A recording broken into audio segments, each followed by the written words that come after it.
Programme میں خوش آمدید ناظرین. شاہ محمود قریشی پاکستان کے سابق وزیر خارجہ ہمارے ساتھ موجود ہیں، اور سجاد الرحمان جو بھائی ہیں عباد الرحمان کے، وہ تیسرا پاکستانی جو ریمنڈ ڈیوس اور اس کی ٹیم کی گاڑی کے پہیوں کے نیچے آ کر کچلا گیا، اور اس کی ریمنڈ ڈیوس کی ٹیم کو حکومت نے نکال باہر کیا. ریمنڈ ڈیوس کو تو خیر 50 دن رکھ کے کچھ ڈیل کر کے نکالا گیا، لیکن وہ گاڑی کے سوار جنہوں نے عباد الرحمان کو قتل کیا نہ جانے کیسے غائب ہوگی، ان کی کوئی بات بھی نہیں کرتا. شاہ صاحب ذرا موٹی موٹی بات کرتے ہیں. امریکہ دو چیزوں نے ثابت کیا ہے، دو چیزیں ثابت ہوئی ہیں اس تمام کنٹروورسی کے اندر، اگر میں غلط ہوں تصحیح فرمائیے گا. ایک تو یہ جو کانسپریسی تھیری کو ہمیشہ لوگ بیٹھ کے رد کرتے تھے کہ جی کانسپریسی امریکی نہیں کرتے، ریمنڈ ڈیوس سے پتا چلا جی کہ کتنی ڈیپ پینیٹریشن ہے پاکستان کے اندر. ایک تو یہ انڈورس ہو گیا کہ یہاں پہ نیٹ ورک موجود ہے. دوسرا جو انڈورس ہوا کہ نیٹ ورک نہ صرف موجود ہے بلکہ دھڑلے سے کام کر رہا ہے اور آپ ان کا کچھ نہیں بگاڑ سکتے ہیں. یہ پالیسی امپلیکیشن جب آپ وزیر خارجہ تھے کبھی ڈسکشنز میں آئی، کسی کو پتا چلا کہ کیا ہو رہا ہے پاکستان کے اندر کوآپریشن کے کھاتے میں؟ جب ہم نے اسٹریٹجک ڈائلاگ کا آغاز کیا تو میں نے ان سے گزارش کی کہ دیکھیے ہماری تاریخ بتا رہی ہے کہ ہم کبھی بہت قریبی حلیف ہو جاتے ہیں اور کبھی most sanctioned nation in the world ہو جاتے ہیں اور پریسلر امینڈمنٹ کی زد پہ آ جاتے ہیں.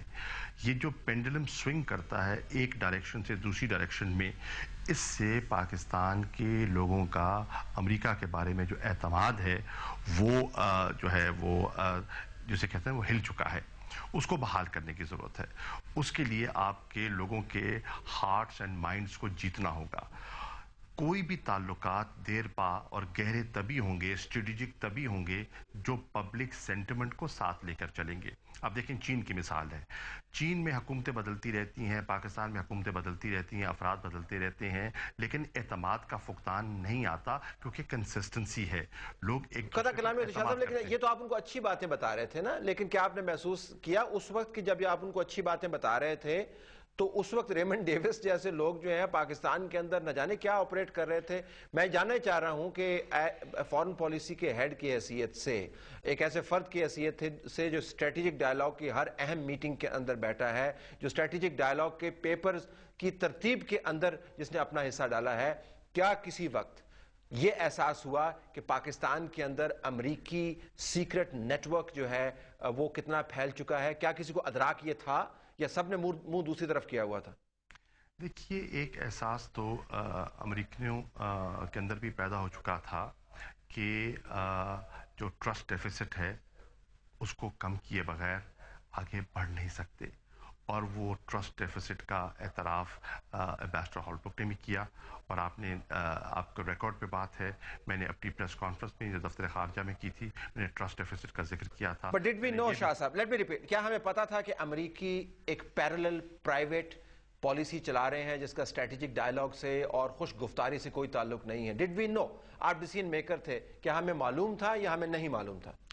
میں سمجھتا ہوں کہ طلعت اب جو دکھائی دے رہا ہے شاید نہ پاکستانی قوم کو اور نہ ہی دفتر خارجہ میں اس کو اس شدت سے محسوس کیا جا رہا تھا جس شدت سے بات سامنے آ رہی ہے. ہاں ذکر ہوتا تھا، اخبارات میں چیز آتی تھی، لوگ پڑھتے تھے، بہت سے سوالات بھی اٹھتے تھے، لیکن اس حد تک ان کا جو ہے پھیلاؤ ہے شاید میں سمجھتا ہوں کہ عام پاکستانی کو یا عام شہری کو یا کسی منتخب نمائندے کو اس کا احساس نہ تھا.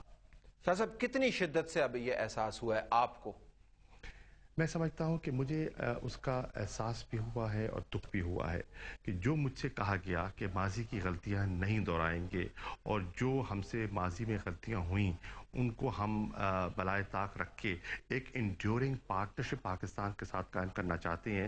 اور اسی جذبے سے لے کر میں نے بات آگے بڑھائی. اسی جذبے کو سامنے رکھتے ہوئے میں نے بہت سے موڑوں پر دفاع بھی کیا، بہت سے مشکل سوالات کا جواب بھی دیا تاکہ ہمارے تعلقات میں گہرائی آئے، اس میں وسعت آئے. لیکن افسوس وسعت کا یہ نتیجہ نکلا، آپ کی ذمہ داری کی میں بات نہیں کر رہا، لیکن وسعت کے کھاتے میں یہ نتیجہ نکلا